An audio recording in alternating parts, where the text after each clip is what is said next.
बिस्मिल्लाहिर्रहमानिर्रहीम। अस्सलाम वालेकुम। मैं मोहम्मद फ़राज़ हूँ और अपने यूट्यूब चैनल और फेसबुक पेज से आपसे मुखातिब हूँ। नाज़रीन कराम, कोई भी सरबराह मुमलिकत, चाहे वो वज़ीर-ए-आज़म हो, चाहे वो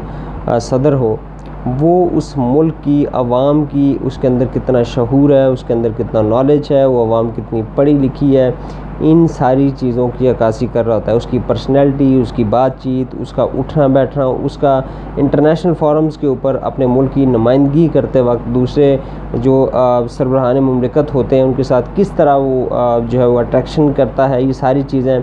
जो है वो अक्कासी कर रही होती हैं उस मुल्क के अवाम की। और उनके इलेक्टेड जो उनका नुमाइंदा होता है, जिसको वो इलेक्ट करते हैं, उस अवाम की समझ बूझ की वो अक्कासी कर रहा होता है। सो आज पाकिस्तान के हवाले से अगर हम देखें तो इसी चीज़ को अगर मैं कंटिन्यू करूं तो पाकिस्तान के हवाले से आज कोई अच्छा दिन नहीं था। हमारे वज़ीर-ए-आज़म जो कि इम्पोर्टेड हैं, आज वो उज़्बेकिस्तान के दौरे पर हैं और वहाँ पे उनकी मुलाकात हुई है ईरान के सदर से और रशियन प्रेसिडेंट से भी उनकी मुलाकात हुई है। इसके अलावा और बहुत सारे ममालिक के सरबराहान के साथ उनकी जो मुलाकातें हैं वो शेड्यूल हैं, जिनमें ग़ालिबन चाइनीज़ सदर जो हैं उनके साथ भी उनकी जो मुलाकात होनी है। और ऐन मुमकिन है कि इंडियन प्राइम मिनिस्टर के साथ या उनका जो नुमाइंदा वहाँ पे आएगा उसके साथ भी उनकी मुलाकात हो जाए। आज जब रशियन प्रेसिडेंट के साथ उनकी मुलाकात हुई तो बड़े जो हैं वो डरे डरे, बड़े सहमे सहमे लगे शहबाज शरीफ साहब। और फिर जो कान में वो माइक जब लगा रहे थे, एक दफ़ा लगाया फिर गिर गया, फिर ग़ालिबन मिलिट्री सेक्रेटरी थे उनके, चूँकि पूरा चेहरा तो उसमें नज़र नहीं आ रहा, जो वीडियो ज़्यादा गर्दिश कर रही है, लेकिन मिलिट्री सेक्रेटरी ग़ालिबन उठ कर आए, उन्होंने वो माइक दोबारा लगाया, फिर शहबाज शरीफ साहब ने जो है गिरा दिया। और जो रशियन प्रेसिडेंट हैं सदर पुतिन, वो साइड पे बैठे हुए मुस्करा रहे हैं। तो देखें कि वो क्या लम्हा होगा, वो क्या सोच होगी पुतिन के जहन में कि यार ये किस तरह की कौम है, किस तरह के लीडर जो है इनको चुनती है। लेकिन वो वेल अवेयर हैं इससे भी कि ये जो इम्पोर्टेड वज़ीर-ए-आज़म हैं, चूँकि हम इनको इम्पोर्टेड इसलिए कहते हैं कि इनको अवाम ने वोट नहीं दिया था, इनको अवाम ने सिर्फ 84 सीटें दी थी और अवाम ने जिसको इलेक्ट किया था उसको कुछ इंटरनल ताकतों ने, कुछ एक्सटर्नल ताकतों ने उसको जो है वो इक़्तिदार से निकाल दिया था, पैसा चलाकर और MPs MNAs को ख़रीद कर उसको इक़्तिदार से अलहदा कर दिया गया था। हालांकि आपको याद होगा कि जब फरवरी में इमरान खान साहब ने रूस का दौरा किया था तो उस वक्त 3 घंटे की मुलाकात हुई थी इमरान खान साहब की और सदर पुतिन की। तो वो बड़ी हौसला अफ़ज़ा मुलाकात थी और वही मुलाकात थी जिसकी बाद में फिर वो खान साहब के जाने का भी कुछ हद तक वो बायस बनी। तो आज का दिन अगर देखा जाए तो इस हवाले से बड़ा एक पाकिस्तान के लिए एक बड़ा एक अलार्मिंग एक सिचुएशन है कि एक हमारे मुल्क, चूँकि पाकिस्तान का दुनिया में एक मुकाम है, इसमें तो कोई शक नहीं है कि हम मुसलमान दुनिया में अपना एक मुकाम रखते हैं। आल दो आप एक को कहते हैं ना झूठी शान और शौकत ही सही, लेकिन एक मुकाम तो है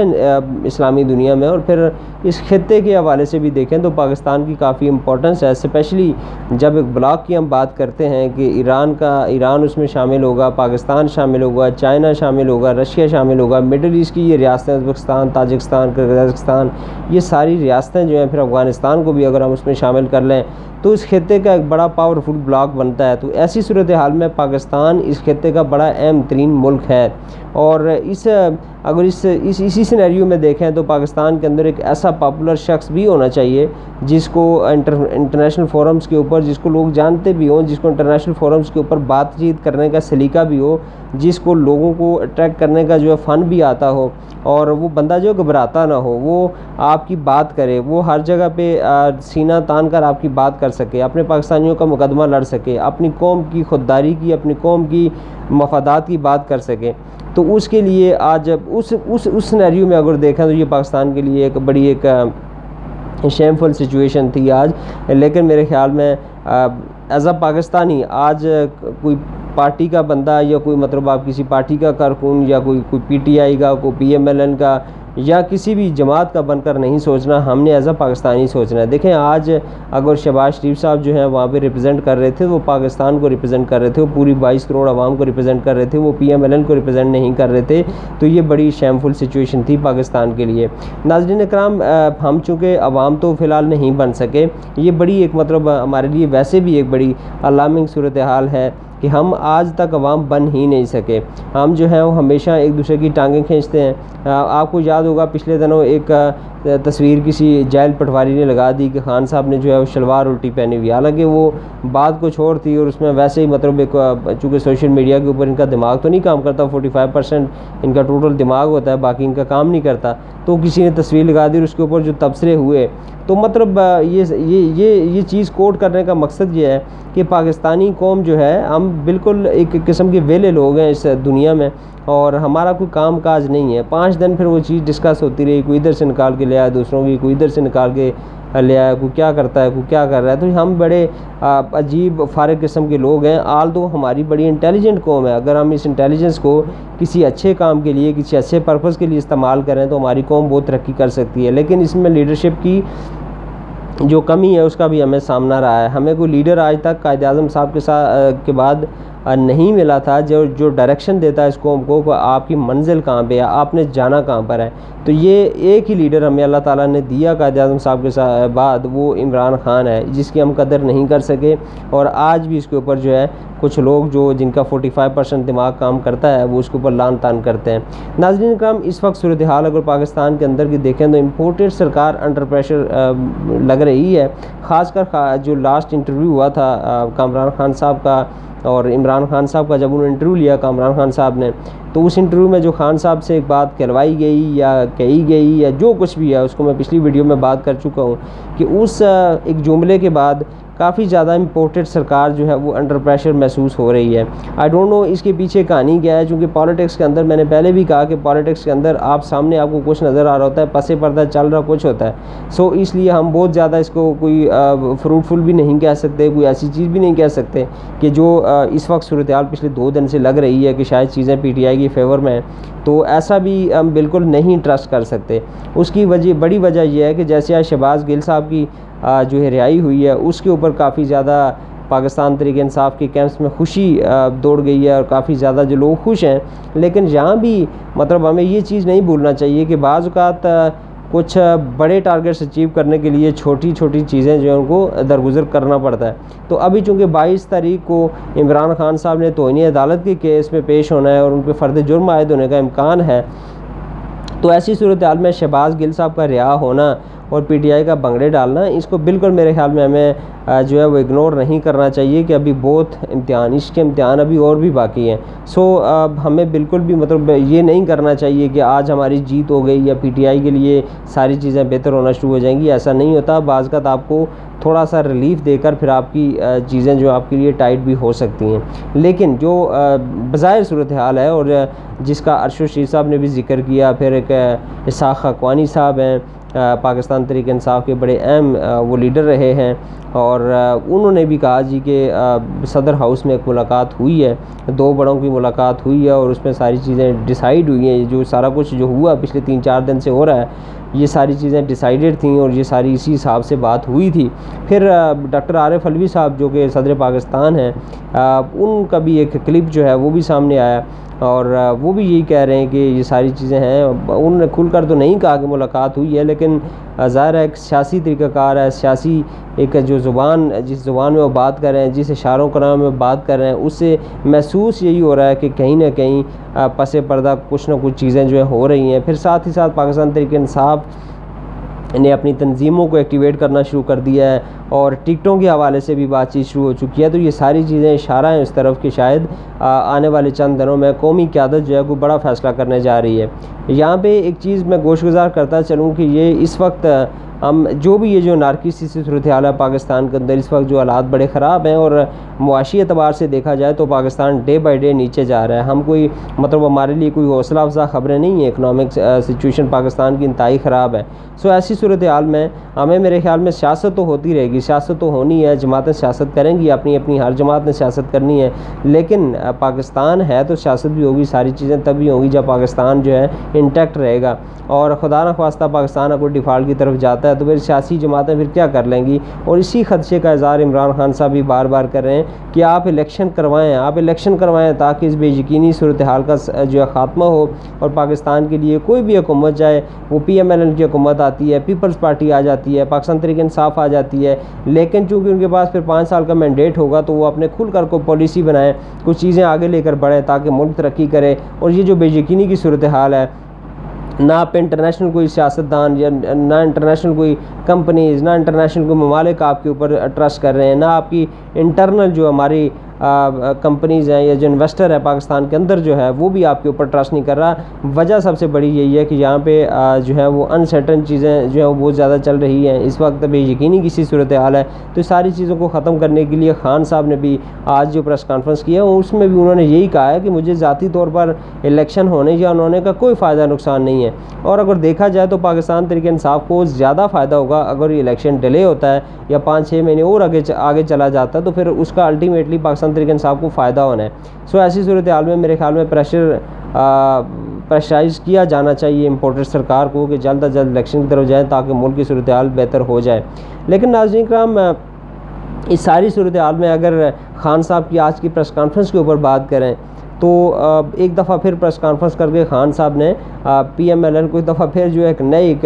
आप कह सकते हैं कि तज़ब्ज़ब का शिकार कर दिया। और तज़ब्ज़ब का शिकार ये हैं, आज अगर मरीम नवाज़ साहिबा के दिन को मैं प्रेस कॉन्फ्रेंस सुनी तो उसके अंदर जो उनकी बॉडी लैंग्वेज थी, उनके अल्फाज उनका साथ नहीं दे रहे थे, तो ऐसा लग रहा है कि इनको बहुत ज़्यादा खौफ है, बहुत ज़्यादा खौफ में ये मुब्तला हैं कि पता नहीं खान इनके साथ क्या कर देगा। और उन्होंने फिर दोबारा वो इस्टेब्लिशमेंट के ऊपर भी इशारों में बात करना शुरू कर दी है और वो लाडला की जो रट है वो भी दोबारा शुरू हो गई है। तो ये मेरे ख्याल में इनके नज़दीक ये है कि अगर इलेक्शन में जाते हैं तो इमरान खान को बंद कर देना चाहिए, उसके ऊपर सियासत के दरवाज़े बंद कर दें, उसको नायल कर दें, उसके बाद इनको जो है वो लेवल फील्ड मिलेगी, लेवल प्लेइंग फील्ड मिलेगी, उसके बाद ही इलेक्शन जीतेंगे या लड़ सकेंगे। तो ये सारी चीज़ें इस वक्त हो रही हैं और PMLN अंडर प्रेशर है इस वक्त। आगे क्या होता है, और अंडर प्रेशर होने के साथ साथ कुछ इस तरह की चीज़ें भी करेंगे आने वाले वक्त में। महसूस यही हो रहा है कि बड़ी गिरफ्तारियां हो सकती हैं, बड़ी चीज़ें हो सकती हैं। ज़ाहिर है वैसे भी आपने सुना होगा कि जब कोई बीमारी जिस्म से निकलने लगती है तो उस पर दवा जब असर करती है तो बड़ी मतलब बड़ा बंदे को तंग करती है, उसके बाद दवा जो है जिस्म का साथ छोड़ती है। तो ये सारी चीज़ें जो हैं ये हो रही हैं। लेकिन आज जो सबसे ज़्यादा जो फ्लैशिंग पॉइंट है, जो फ्लैशिंग न्यूज़ है वो यही है कि शहबाज शरीफ साहब ने पाकिस्तान की काफ़ी जगह सही करवाई है। और मेरे ख्याल में जो वज़ीर-ए-आज़म हैं उनको शायद तैयारी के साथ जाना चाहिए था। आप वीडियोस जितनी भी सामने आ रही हैं, वीडियोस को अगर देखें तो वीडियोस में इनके चेहरे लटके हुए, जैसे कोई तैयारी नहीं है, किसी ने पकड़ के ज़बरदस्ती बिठा दिया है। आप बिलावल भुट्टो का चेहरा देख लें, शहबाज शरीफ साहब का चेहरा देख लें, बिल्कुल कोई तैयारी नहीं है, कोई कुछ नहीं है, बस ऐसे ही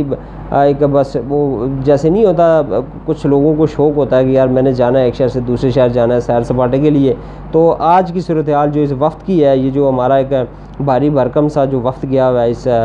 सारी तंजीम की जो मीटिंग है इसमें शिरकत के लिए, तो उसमें यही लग रहा है कि ये वैसे सैर सपाटे के लिए गए हैं। इनका पाकिस्तान के हवाले से जो लीडरान के साथ मुलाकातें हो रही हैं, इनका कोई एजेंडा नहीं है, इनकी कोई तैयारी नहीं है। तो ये सिर्फ़ और सिर्फ पाकिस्तान का ख़र्चा करने गए हैं और इनसे कुछ भी नहीं होना। अल्लाह ताला पाकिस्तान का हामी नासिर हो। और आगे क्या सूरत हाल डेवलप होती है, आने वाले चंद दिन बड़े अहम हैं और ये फ़ैसला हो जाएगा। ये फ़ैसला सितंबर के अंदर ही हो जाना है कि आगे किस समय जाना है। खान साहब की आज की जो प्रेस कॉन्फ्रेंस थी बड़ी इंपॉर्टेंट थी और उसके अंदर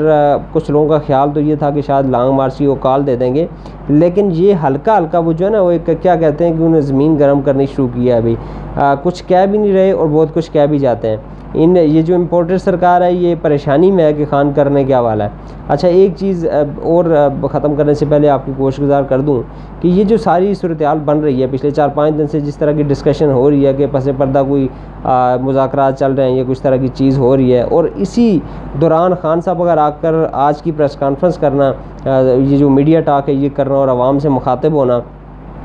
ये उस सारी बात से तवज्जो डाइवर्ट करने की भी एक कोशिश हो सकती है कि हम ठीक है पस पर्दा मुज़ाकरात जारी रखते हैं, लेकिन चूँकि मीडिया के अंदर बहुत ज़्यादा शोर उठ चुका है और बड़ा जो है PMLN इसको सीरियस ले रही है और बाकी जमातें भी सीरियस ले रही हैं, तो हम बाहर जाकर ये बयानियाँ बनाते हैं कि नहीं यार हमारा कुछ भी नहीं हो रहा, हमने तो मुज़ाकरात के ज़रिए तो मामले जो हैं वो हल करने नहीं है और हमने रोडों पे आकर मसले मसाइल हल करने और होना भी अल्टीमेटली यही है। देखें, ख़ान को अगर धोखा देने की कोशिश की गई, अवाम को अगर धोखा देने की कोशिश की गई तो ये हालात आउट ऑफ कंट्रोल हो सकते हैं। अब ये वो ज़माना नहीं है कि आप जो है वो लॉलीपॉप देकर ख़ान को जो है बैठा देंगे, ऐसा पॉसिबल नहीं है। तो ख़ान साहब अगर मुज़ाकरात चल भी रहे हैं तो साथ साथ उन्होंने प्रेशर बरकरार रखने का फ़ैसला किया है और ये बहुत ज़बरदस्त टैक्टिक्स हैं। जो लोग कहते हैं ख़ान को सियासत नहीं आती, वो एमओ की जन्नत में रहते हैं। ख़ान जितनी ज़बरदस्त सियासत इस वक्त कर रहा है, मेरे ख्याल में इनको समझ ही नहीं आती कि सारे का सारा माफिया, सारे के सारे जो है वो अदारे, सारे के सारे जो एक पूरा सिस्टम एक साइड पे और अकेला ख़ान और अवामी क़ुव्वत एक साइड पे, ये साबित करता है कि अल्टीमेट जो हुक्मरानी की जो ताकत है, हुक्मरानी का जो हक़ है और जो असल जो पावर है वो अल्लाह के बाद अवाम की पावर है और अल्लाह ताला के बाद अवाम की जो पावर है वही डिसाइड करती है कि किस ने हुक्मरान होना है, किस ने जो है वो इस मुल्क के ऊपर हुक्मरानी करनी है। ये चीज़ें आने वाले दिनों में बहुत हद तक क्लियर हो जाएंगी और सितंबर के अंदर अंदर ये फ़ैसला हो जाना है कि पाकिस्तान के अंदर आगे क्या होने जा रहा है और क्या कुछ होने वाला है, कौन हुक्मरान आएगा, कौन जो है पाकिस्तान का वज़ीर-ए-आज़म बनेगा या सदर बनेगा। मुमकिन है सदर आ जाए, सदारती निज़ाम आ जाए, ये सारी चीज़ें हो सकती हैं। पाकिस्तान जैसे मुल्क में तो कभी भी हो सकती हैं। तो लेट्स सी आगे क्या होता है। अगली वीडियो में इंशाअल्लाह अज़ीज़ मज़ीद कुछ चीज़ें आपके साथ डिस्कस करेंगे। तब तक के लिए इजाज़त दीजिए और जाने से पहले रिक्वेस्ट है कि चैनल मैंने एक नया यूट्यूब का बना लिया है। पहला चूँकि मेरा चैनल डिलीट कर दिया गया था और फिर फेसबुक का तो ऑब्वियसली पेज है ही है। तो अगर मुनासिब समझें तो मेरे पेज को लाइक भी कीजिएगा, शेयर कीजिएगा, कमेंट सेक्शन में अपनी राय से ज़रूर मुस्तफ़ीद कीजिएगा और अगर मुनासिब समझें तो मेरे यूट्यूब चैनल को लाजमी सब्सक्राइब कर लीजिएगा। अल्लाह ताला हम सब का हामी